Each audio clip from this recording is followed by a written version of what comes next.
చేయాలని చెప్పి మన మొట్టమొదటి కార్యక్రమం మిషన్ కాకతీయ. ఎందుకు మిషన్ కాకతీయ?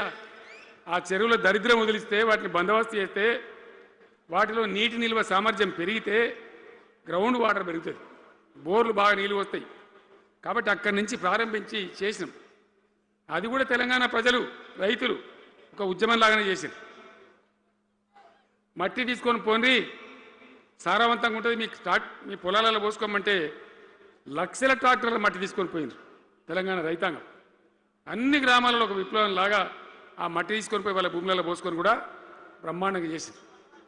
అక్కడి నుంచి మొదలుపెట్టినటువంటి ప్రస్థానం 10 ఏళ్లలో ఎన్ని చేసినామో మీరు చూసారు.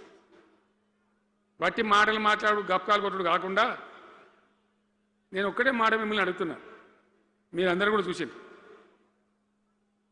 శాసనసభలో నిలబడి ఈ రాష్ట్ర చరిత్రలో ఎవడన్నా ఒక ముఖ్యమంత్రి ఈ 5 ఏళ్లలో మిషన్ భగీరథ కంప్లీట్ చేసి ప్రతి ఇంటికి నల్లా పెట్టి మంచినీళ్ళు ఇవ్వకపోతే మల్ల తేపకు నేను నిలవడం, ఓట్లు అడగం అని చెప్పిన ముఖ్యమంత్రి ఎవరన్నా చూసినామా? నేను చెప్పిన మాట అసెంబ్లీలో నిలబడి చెప్పి ఆ 5 ఏళ్లలో మిషన్ భగీరథ నీళ్లు తెచ్చి 100% కులం మతం సంబంధం లేకుండా తండాలు, మారుమూల పల్లెలకు కూడా ప్రతి గ్రామానికి ట్యాప్ పెట్టి, ప్రతి ఇంట్లో ట్యాప్ పెట్టి మంచి స్వచ్ఛమైనటువంటి నీళ్ళు తెచ్చిచ్చింది. 5 ఏళ్ళు నడిచింది, నడవలే? మిషన్ భగీరథ నీళ్ళు పుష్కలంగా రాలే? ఏమన్నా రాలేదా? వచ్చినాయా? మరి ఇప్పుడు ఏం రోగం పుట్టింది నాకు అర్థం కాదు. ఇప్పుడు ఎందుకు గుంటుతుంది అది? ఎందుకు నీళ్ళు ఎత్తలేవు? వస్తున్నాయా ఇప్పుడు? మరి ఏం చేయాలా? లాగులు వలగదాకా చంపాలే. మంచి మాట కాకపోతే ఏం చేస్తారు? మంచిగా కట్నే ఇల్లు పెట్టిపోయి కదా, 5 ఏళ్ళు నడిచింది కదా, మరి మీకేం బీమారీ వచ్చింది నాకు అర్థం కాదు. ఇంత పొడుగు మాటలు మాట్లాడుతుందా? అడ్డం పొడుగు మాట్లాడుతుందా? పొద్దున్న లేతే కేసీఆర్ చావాలి, నువ్వు 1000 జన్మలు ఇచ్చినా నేను చావనా కొడుకు అనుకుంటున్నావు.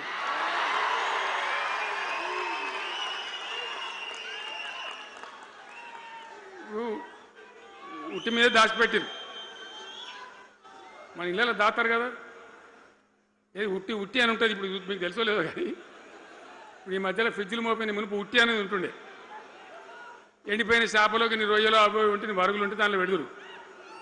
పిల్లికి అందదా ఉట్టి, కింద కూసుకొని శాపం పెడతా ఉంటుంది, ఈ తెగాలే పడాలి, తెగాలే పడాలి. పిల్లి శాపానికి ఉట్టి తెగుతుందా? మరి విధవలు కేసీఆర్ చావాలంటే కేసీఆర్ చస్తాడా? మీ దీవెన, మీ ఆశీర్వచనం ఉంటే జీవన్ రెడ్డి గారు అన్నాడు, నాకు 75 ఏళ్ళు వచ్చినాయి. జీవన నేను చెప్తున్నా, నాకు కూడా 72 వచ్చినాయి. నీ వెనకనే నేను కూడా లైన్లోనే ఉన్నా. నేను ఒక్కటే మాట చెప్తున్నా, ఇక మా దేశభక్తి శ్రీనివాసేమో నాకు ఇంత పెద్ద కట్ట రాసి ఇచ్చాడు, నువ్వు మాట్లాడాలి ఇవన్నీ అని. అవన్నీ కాదు, ఇక్కడ దరిద్రం పోయేదాకా, ఇక్కడ టాప్ టు బాటం అన్ని వర్గాల ప్రజలు ఇది మా తెలంగాణ, మేము గర్వంగా బతుకుతాం, సంతోషంగా బతుకుతాం, అన్ని వర్గాల ప్రజలు తలెత్తుకొని వచ్చేదాకా మనం సేవ చేయాల్సిందే, చివరి శ్వాస దాకా కూడా చేయాల్సిందే, తప్పనే తప్పదు. బ్రహ్మాండంగా ముందుకు తీసుకొని పోవాలి. మీరు కూడా నాకు 75 వచ్చిందే కాదు, ఇవాళ మీరు 50-25 ఏళ్ళు తగ్గిపోయింది మీ వయసు. అంత యువకునిలాగా అంత ఉత్సాహంగా ముందుకు దూసుకొని పోదాం. తెలంగాణ ఎట్లా మంచి దాని సంగతి చూద్దాం. ఇప్పుడు అన్నీ ఒక పొదరిల్లాగా చేసినాం. కరెంటు చక్కగా ఉండేనా కేసీఆర్ రాకముందు? కరెంటు ఉండేనా?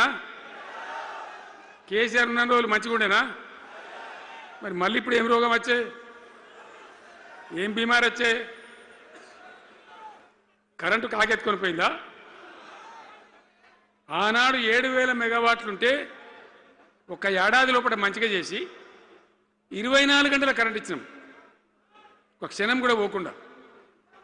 ఎప్పుడైనా రిపేర్ అవుతుంది తప్ప, టెక్నికల్ ప్రాబ్లం అవుతుంది తప్ప పోకపోతుండే. అంత మంచి పవర్ సప్లై చేసినాం.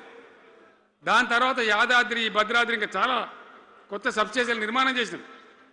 జనరేటింగ్ స్టేషన్లు పెట్టాం. 20,000 మెగావాట్లు తీసుకొని పోయినాం. ఏది దరిద్రులకు రాజ్యం అప్పయ్యే ముందు 20,000 మెగావాట్లు తీసుకొని పోయినాం. మరి ఏం రోగం వచ్చింది?